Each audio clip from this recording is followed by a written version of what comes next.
Manifestação além-mundo dos ritos do candomblé e da quimbanda. Vamos lá. Oi, Aninha. Tá. Sou o mesmo do relato dos cães e da vela.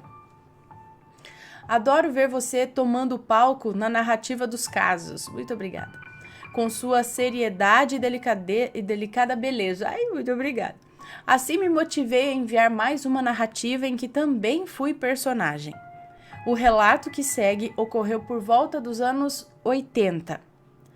Minha mãe era mãe de santo de candomblé, mas com uma particularidade bem diferenciada. Ela não era filha de santo, mas sim de Exu. Ó, gente, eu vou ler aqui, mas eu não entendo nada disso, ok?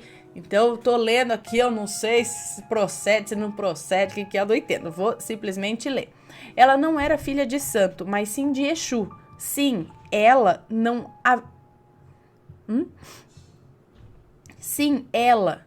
Não havia como, de costume ou normalidade, assentado em sua cabeça um santo como fazem comumente nos terreiros, mas ela havia assentado um Exu mulher, que prefiro não mencionar o nome da entidade.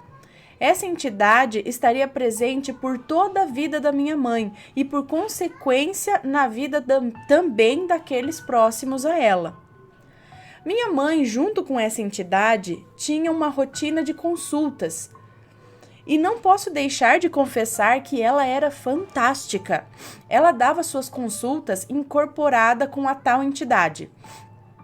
Ela anunciava em uma conceituada revista de São Paulo.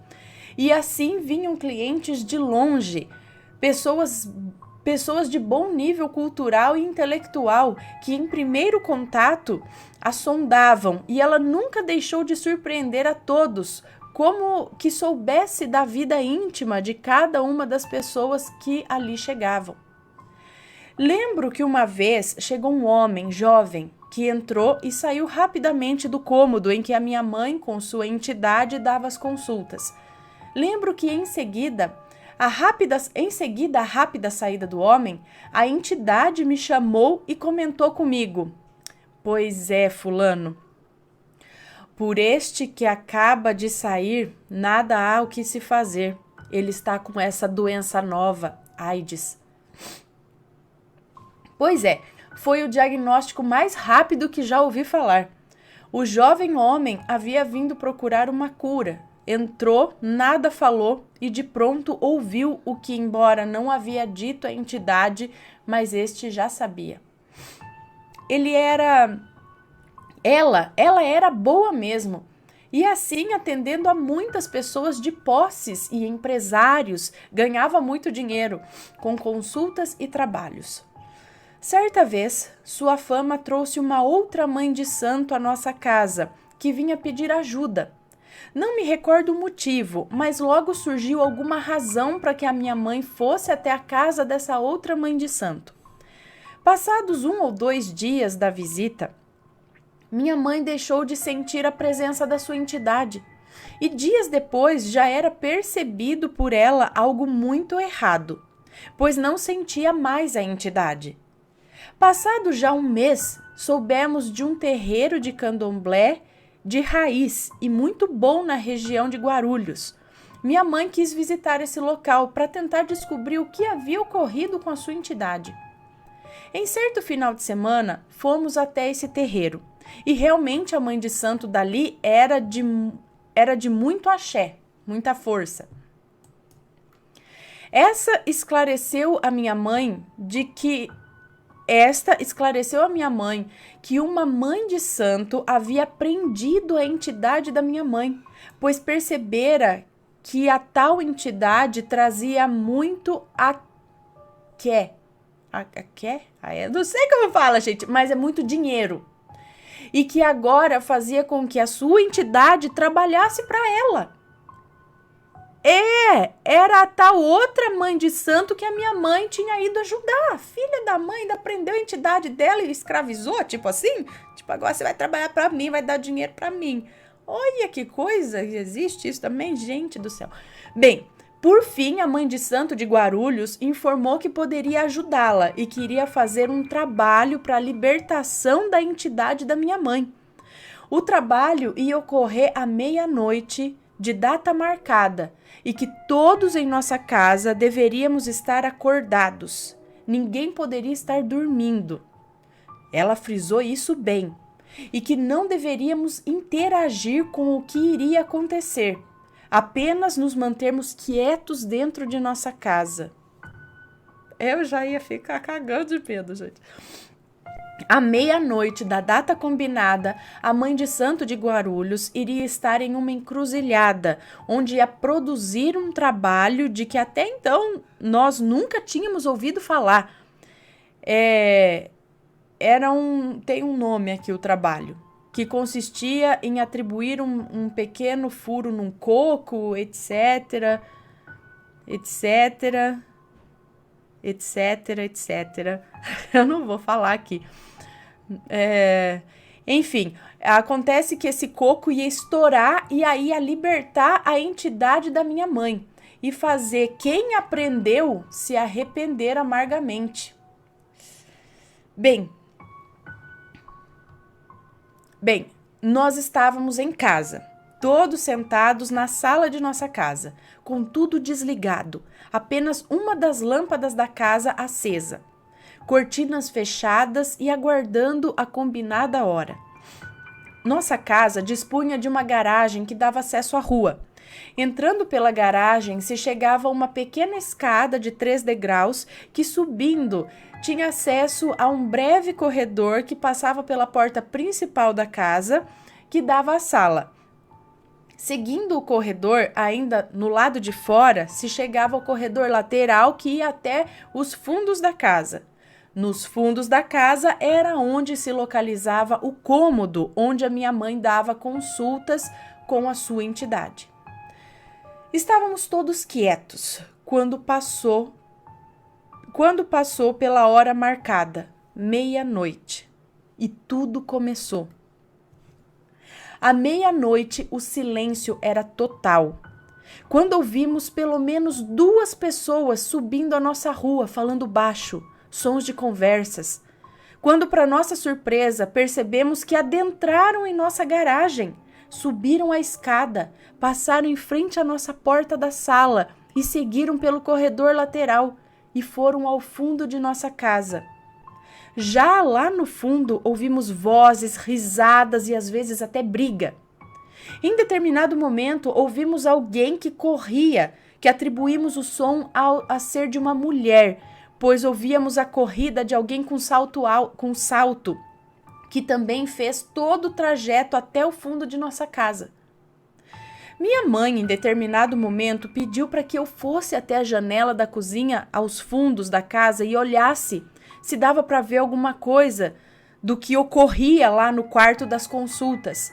E assim o fiz, e vislumbrei sombras e vultos que se moviam em meio à conversa, que nos era incompreensível. Retornei rápido para a sala, onde me sentei e segui ali apreensivo e assustado. O movimento de pessoas entrando e saindo seguiu madrugada dentro. Em alguns momentos ouvíamos sons de batidas de metal que batem em metal em metal, é isso? Em meio a um burburinho de briga que se desenrolava no cômodo de consultas. Por volta das 3 da manhã, veio o som mais assustador. Chegava à nossa garagem o som de alguém grande e pesado e que caminhava com alguma dificuldade. Percebemos seu tamanho e peso, pois arrastava um dos pés, assim caminhava com lentidão, e um arrastar de pé pesado, uma breve pausa e concluiu o passo com um pum, de um pisar forte, de alguém grande e pesado. Mais ou menos isso. Pum, pum. Nesse momento, o silêncio era total. Mesmo o fundo da casa se silenciou, e o caminhar daquele ser seguiu circundando a nossa casa. Passou pelos degraus frente à porta da nossa sala, vagarosamente, passou rente à janela da sala, tomou o corredor lateral vagarosamente. Nesse momento, fui surpreendido por uma visão que irá me acompanhar pelo resto da minha vida. Eu, sentado ao chão da sala, encostado na parede, olhei para um canto da sala, onde, de súbito, vislumbrei a imagem da minha falecida avó. Eu era o netinho querido da minha falecida avó, e éramos muito apegados. Como ela era uma mulher extremamente cristã, por toda a vida devota à igreja e extremamente boa e de vida muito sofrida, era alguém que eu acreditava estar lá no céu, junto a Deus, com certeza. Vê-la ali, naquele momento e de forma ainda mais surpreendente e chocante, ela era da congregação cristã e assim, por consequência, por toda a vida, de cabelos extremamente compridos.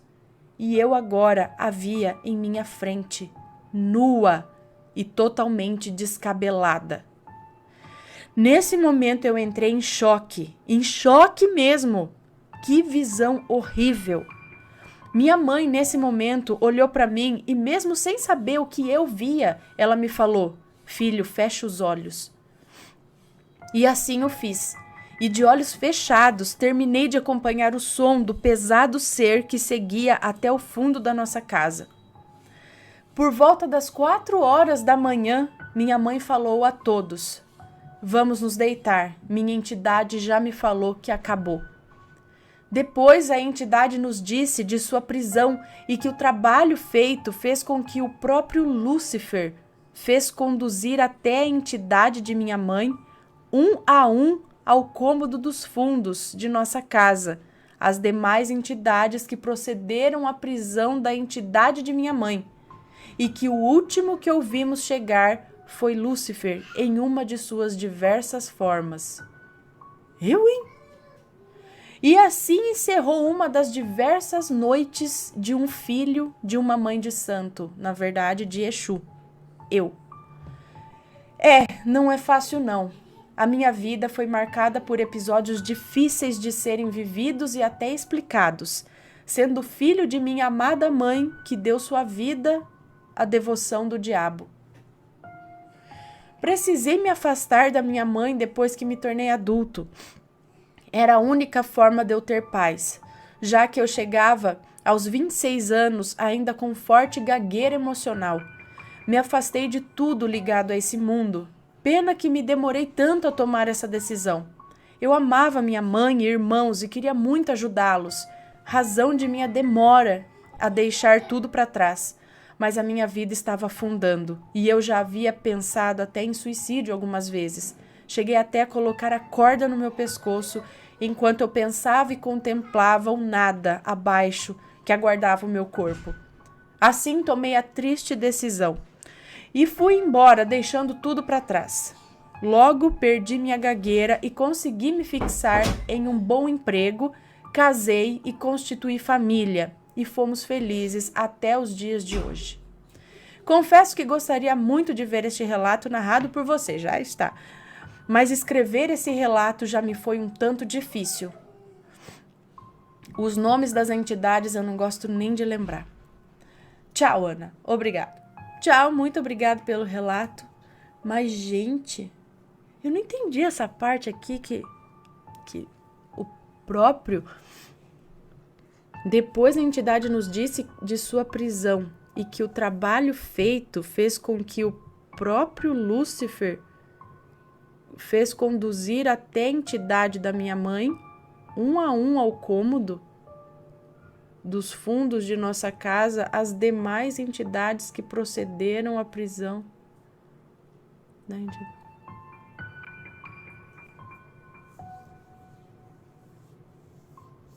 Gente do céu, que eu não entendo muito disso, mas eu acho que assim, ele presenciou muita coisa assim, que, né, desde criança, que foi difícil.